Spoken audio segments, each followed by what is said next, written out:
Good morning. What's up, everybody? It's Joe the dad, and I'm about to do something that just came to me while I was doing my workout. So, ladies and gentlemen, please avert your eyes. There you have it. This is me. Be careful if you're offended by chest hair. I'm all pumped up because I just worked out. Now, I wonder if I can clip this on my chest hair.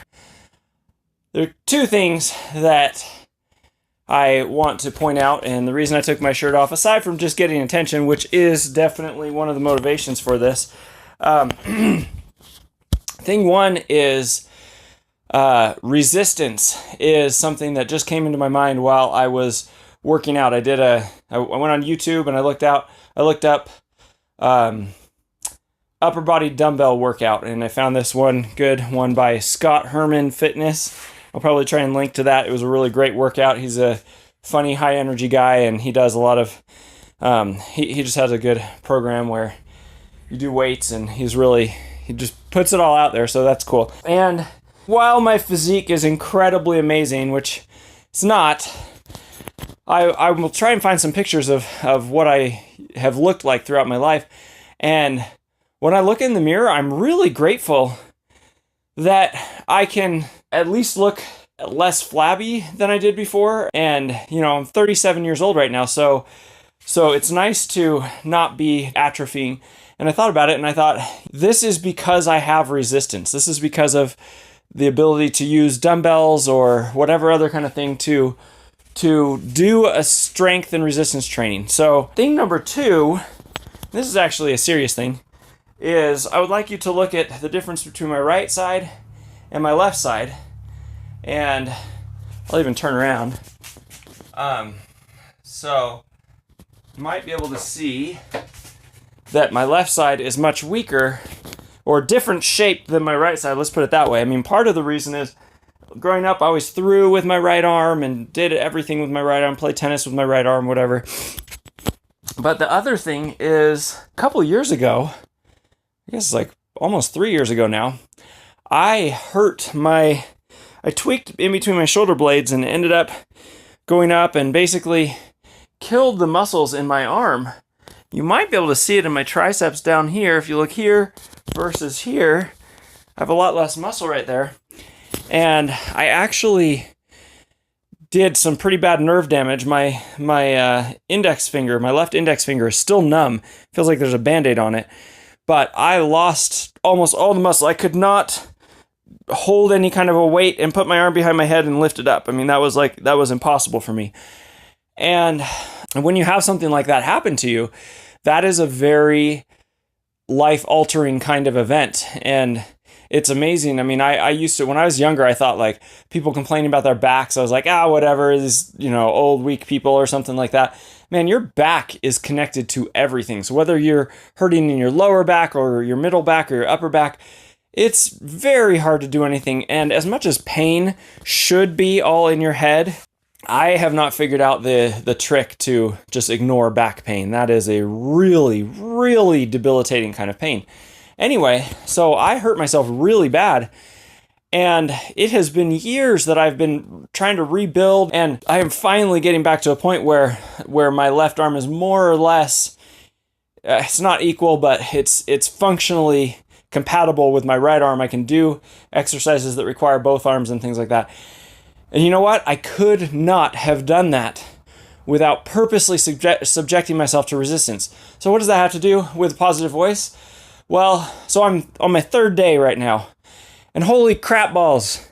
Like the first day, you're on this euphoric high, and it's like the honeymoon period. I mean, there's a lot of analogies in life, and I just laugh because I think that this euphoric high should last longer than one day.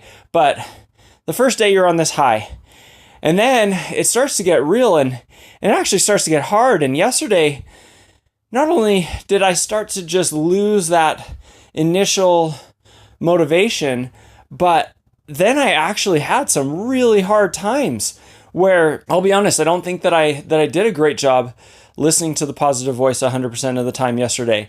And going into the details of that is more of a personal journaling type of thing. But what I've learned is, I mean, I knew this, okay, but like experiencing things is much different than hearing them. And if I could encourage anybody watching to do anything, it would be, don't just read. Try to do, because your understanding is a whole different level. I don't even know how to explain to you how it's at a different level. Maybe it's just that the things that you learn now apply directly to you so much better. But the point is that in life you develop habits, you develop patterns of behavior and thoughts and actions and everything. And those patterns and habits, they're like ruts that, you hear about the old pioneers crossing the plains or something, and the wagon wheels would get stuck in a rut and it'd be really hard to get out. And I mean, they're like that. They're like deep, deep ruts where it's really tough to get out.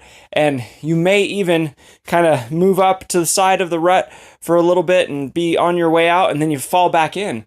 And it's going to take, first of all, it's going to take some diligent, consistent effort to get out of the rut. And second of all, you may even kind of have to change your path so that you're not riding on the exact same path as you did before the rut. So that's a really interesting metaphor now that I think about it. It's like, man, if you try and get out of a rut but continue your life the same way, those ruts are already there in that life. So you do have to modify. You have to, I mean, okay, again, this is just a thing that just popped in my head right now, but it seems like you do have to actually create you have to move in a different direction or create a new path so that you don't fall back into the rut, because otherwise you try and live the same life, but you're like, oh, I'm gonna do everything the same, but just change this one thing. It's like, well, you're doing everything the same, so you're following the same path that has the ruts in it already. On the other hand, the best way to change is one thing at a time. So maybe there's some kind of thing there. I don't know, I'll have to think about that one. But the point is, resistance is not bad, and don't try and avoid resistance, because resistance is the way. It is hard. Resistance is difficult. It's hard to push against resistance, and the bigger the resistance, the harder you're going to have to push, and the harder that it is.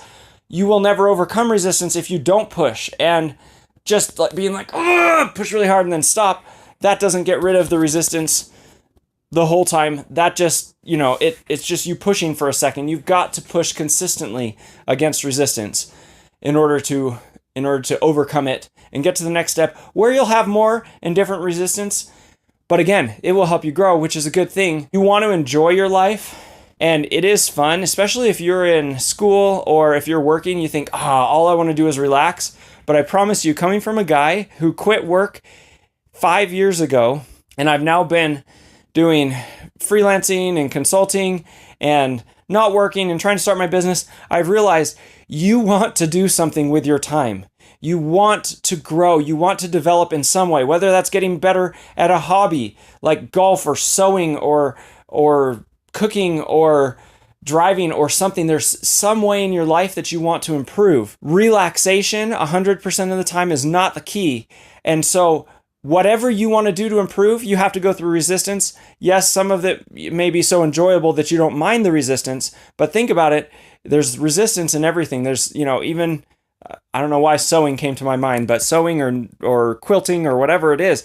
I mean, you've got to learn and you've got to train yourself to be able to line things up and to sew and to have the patience to do those things and to get the needle through the thread and all that. And that is resistance as well. So anyway, that's my rant, my soapbox on resistance. Hope everybody has an awesome day, and I will talk to you later.